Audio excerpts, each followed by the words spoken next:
这一期视频要讲的故事和一条村、一家店有关。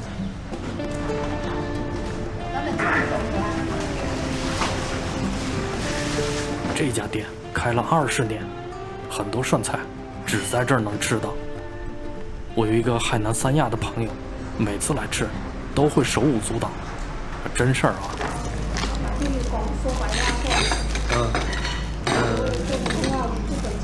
没事，能听个大概。猪红是吗？猪红，拿小份呢？对，好，那小份。然后插根，对，插根要长。哦，你哋2位定3位啊？3位。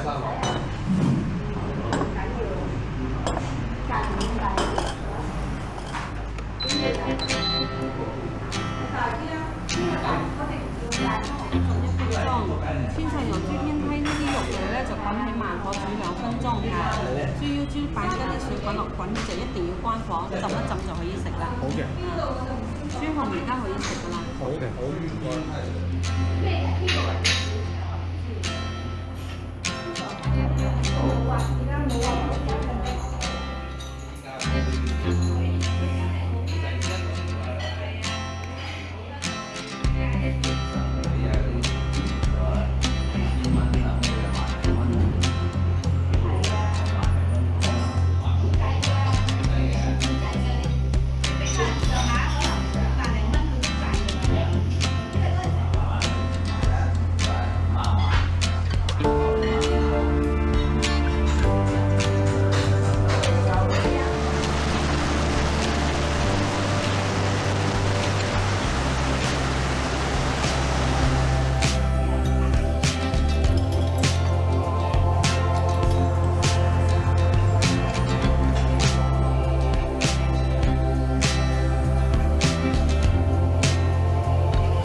牛逼，太好吃了！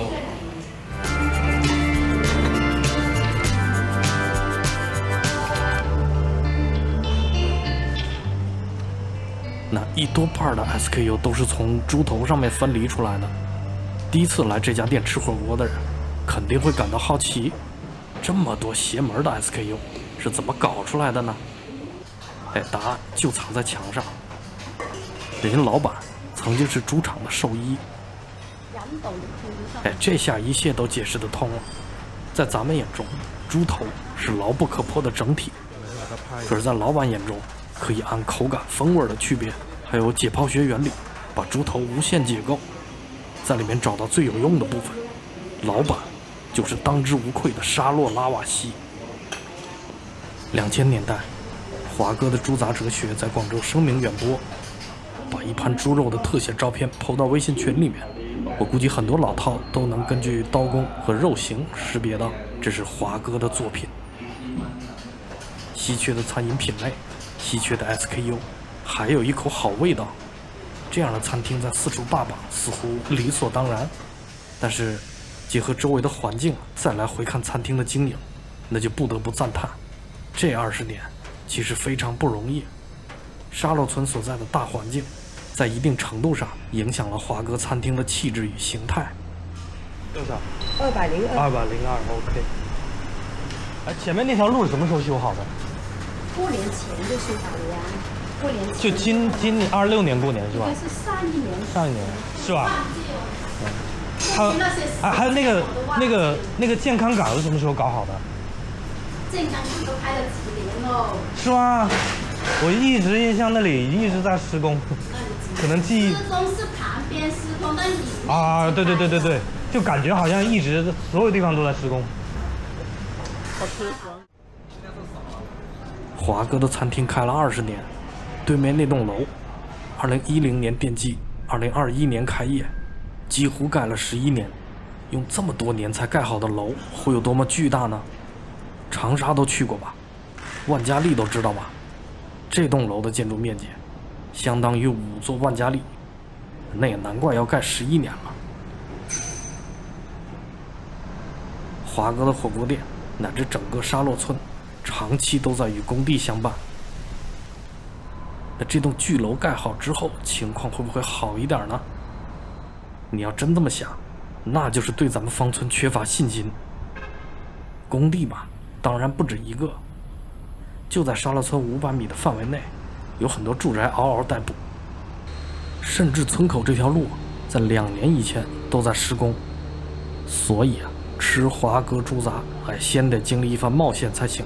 你的丰田本田要趴在泥泞不堪的路上匍匐蠕动，前后左右都是低头车，下雨的时候灰蒙蒙，特别赛博朋克，让你联想到电影《大都会》里面的画面。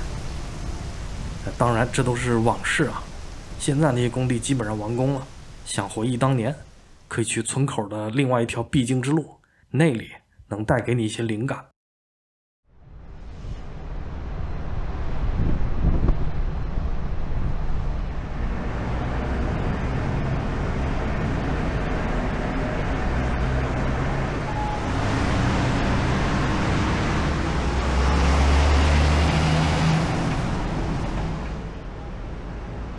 项目大，工程多，这就是沙洛村附近环境在过去10几年的写照。宽大的交通线穿堂而过，与渺小的沙洛村形成反差。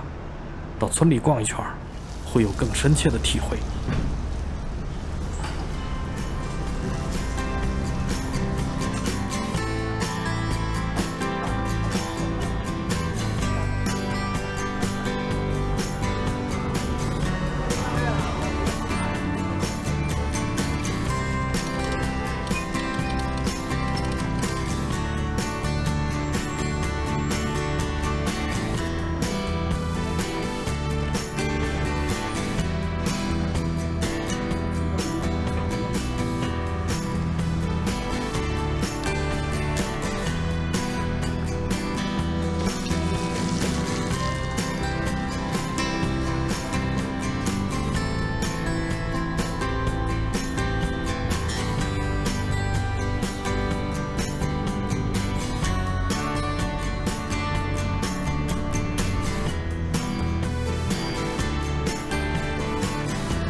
没想到吧，居然还有这样的景色。1960年代的沙洛就是被这样的农田所环绕的。那么那些身材魁梧的超级公路是什么时候出现的呢？答案可能是千禧年，比如东沙大桥就是在2010年从天而降的。这条路修通以前得从洛西绕路才能去到南浦和广州南站。再比如亚济沙大桥和环城高速，这是比较早期的跨江通道了，也在2000年才投运。而且刚开始的时候流量很有限，每12小时只能通行不到3万辆车。到2007年9月，流量突然跃迁到了原来的2倍。这是咋回事呢？因为以前收过桥费，9月以后免费了。总之，种种迹象都在暗示，沙洛与城市的距离很近，与城市建立耦合的时间却很晚。那在这种模式下，超级都市以自上而下的视角规划交通要道，就好似基因固件所编写的大动脉。而沙洛村化身为毛细血管，以自下而上的方式填补空缺，为附近区域的需求提供空间，输送养料。沙洛路就是这种毛细血管特色的写照。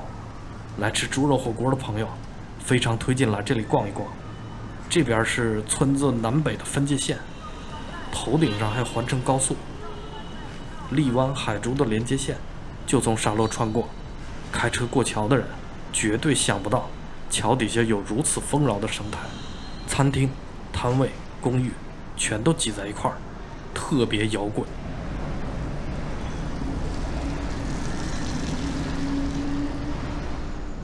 现在绝大多数空间都变成了停车场。在几年以前，当四面八方还都是工地的时候，这块区域是堆放物料的半露天仓库，现在就变成停车场了。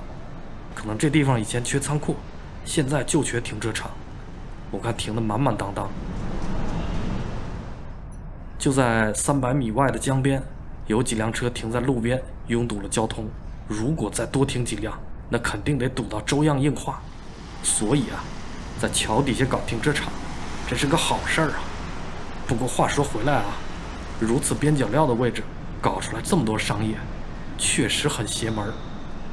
那至于这条沙洛路是什么时候出现的，这就不得而知了，只能根据地图做推测。有可能沿途的商业是在2000年之后才像现在这么密集。1960年代的时候，并不存在横贯沙洛村的东西向道路。2000年环城高速修通的时候，大桥底下还有农田。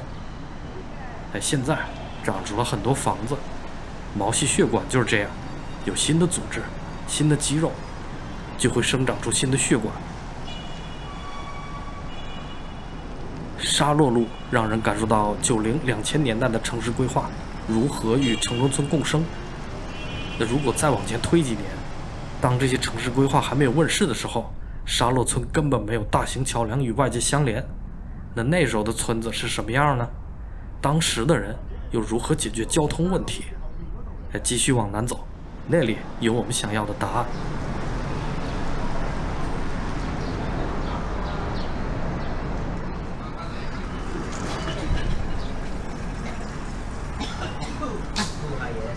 不要啊！应该有带满了大猪。怎么样？这种惬意的感觉，是不是更像乡村了？非常安静啊！这个位置距离主马路特别远，距离工地也比较远，算是宜居区域。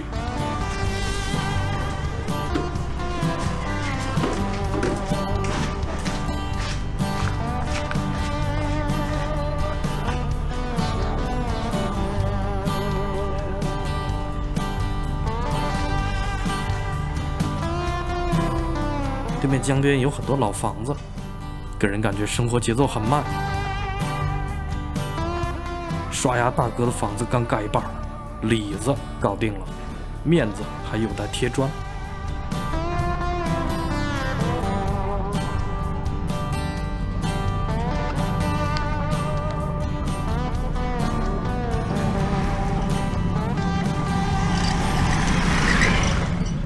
穿过水闸就来到了珠江边。这条水道叫做三支乡。江对面是南浦岛，那座大桥就是传说中的东沙大桥。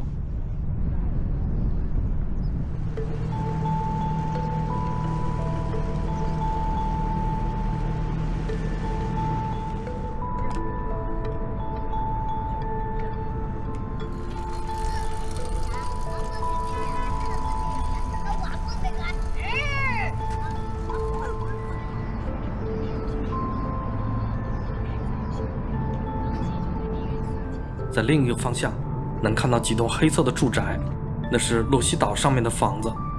视频画面被广角拉伸了，看起来非常遥远，实际上离咱们只有2公里。那里是个3岔路口，往上游拐到达白鹅潭，往下游可以去立教。按咱们熟悉的陆地视角，沙洛村很封闭，位于边缘地带。切换到水路视角，沙洛立马就变得四通八达了。刚才说的几个地方，其实在80、90年代都有渡口，比如洛西岛间，比如立教。那答案就很明显了，在陆路交通还不太靠谱的时代，沙洛主要依赖水路通行。在如今沙洛村龙船招景活动中，我们或许可以看到立教、东乡、石溪还有洛西的龙船。可能在清代的时候，这些村落就经常打交道，已经建立了亲密的联系。当完备的公路网络开枝散叶，3支乡的码头最终在历史的长河中慢慢消失，栈桥和扁舟就像遗留在时空里的刻痕，向我们展示沙洛村的水乡禀赋。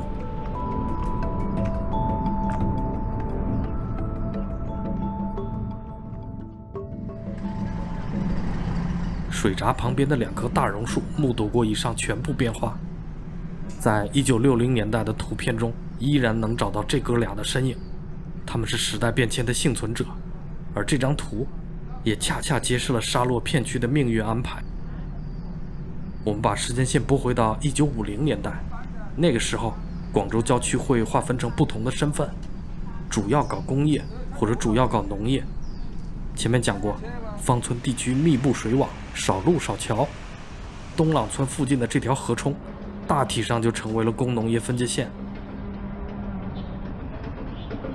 在以后的建设中，河冲北侧落地了炼钢厂和造船厂，变成了鹤洞阁勒，而沙洛所在的东乡片区保留了水乡风貌，主要搞农业。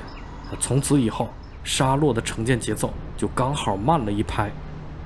那这条分界线是不是上帝掷骰子的偶然事件呢？不全是，早在1949年以前，芳村西北部已经有了工业的雏形，还有比较靠谱的陆路交通线，所以新的工业项目那肯定得放在那边。这其中的细节会在芳村、鹤洞还有白鹅潭的视频里面详细介绍，这里就不展开了。那能不能不画这条线呢？可能性比较低。看看1960年代的水网有多密多宽吧，而且很多河冲根本都没有桥梁。最典型的就是东朗旁边的这条河冲，它的宽度甚至超过了当时的沙洛村。在很晚近的卫星图片中依然能看到它的痕迹。这条河冲并没有被彻底驯服。这张图片拍摄于2006年，就在这一年，华哥和芬姐的火锅店诞生在了一片那不勒斯风格的握手楼中，外面是一片农田，再远一些是工业区。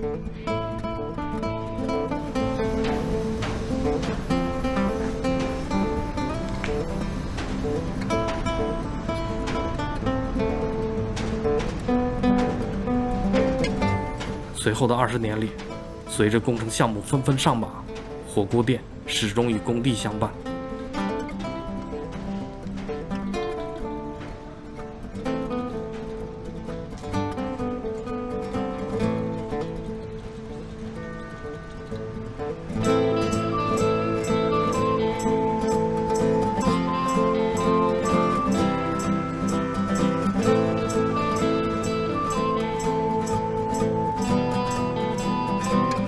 沙洛就是这么一块神奇的地方，它距离城市核心区说近不近，说远不远，像一处城市夹层。这样的夹层地带特别容易孕育街坊食堂，也为那些天马行空、追求饮食艺术的餐厅提供了运营方面的容错空间。很多餐厅获得老饕的认可，成为一方传奇。当他们光荣结业，有人不远万里前来送别。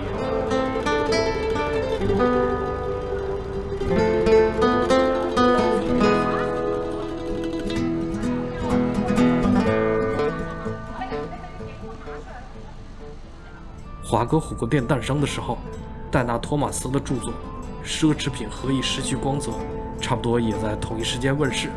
书里面讲到了一个观察：奢侈品品牌上市以后，为了向股东汇报季度业绩，有时候会选择拥抱功利主义，这导致奢侈品丧失了一部分原有的特色。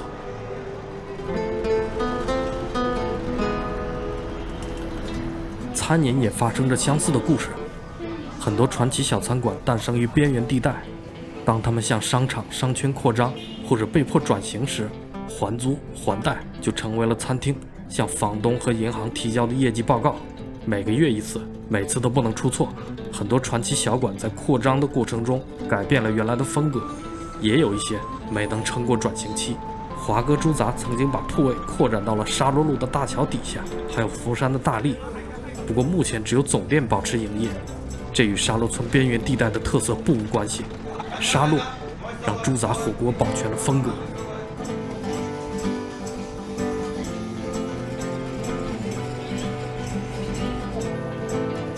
大唐烧鹅、阿强家酸菜鱼则演绎了另外一种命运。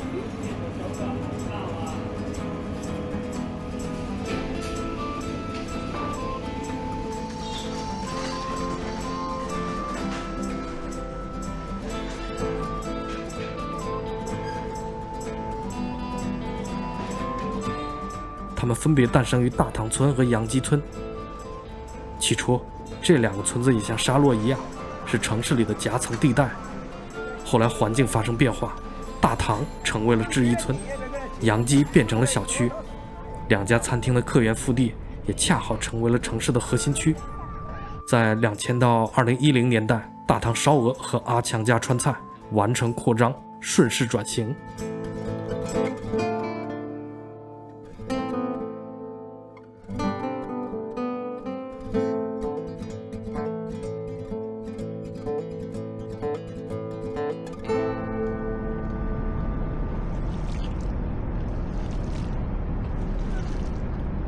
如果华哥和芬姐早10年开餐厅，并且凑巧把火锅店开在了天河、海珠的城中村口，那会不会复制阿强家酸菜鱼的发展路径呢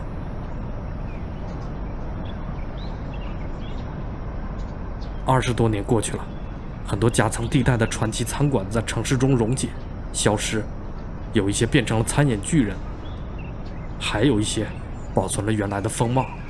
决定餐厅演化路线的要素，除了老板的决策，或许还有地缘与时间。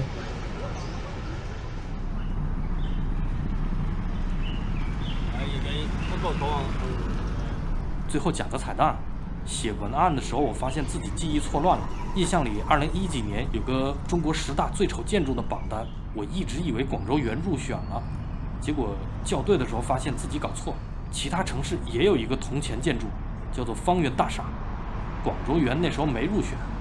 广州园入选的是第8届10大最丑建筑，排名第1，所以顶多就是顶尖 NPC 的水平，远远达不到夯完了。在近处看，它其实不难看，有好几个路人都在这儿拍照留念。这栋楼据说最近正在寻求出售，想捡漏的观众朋友可以留意一下，我这也算是讲一个这个优惠信息。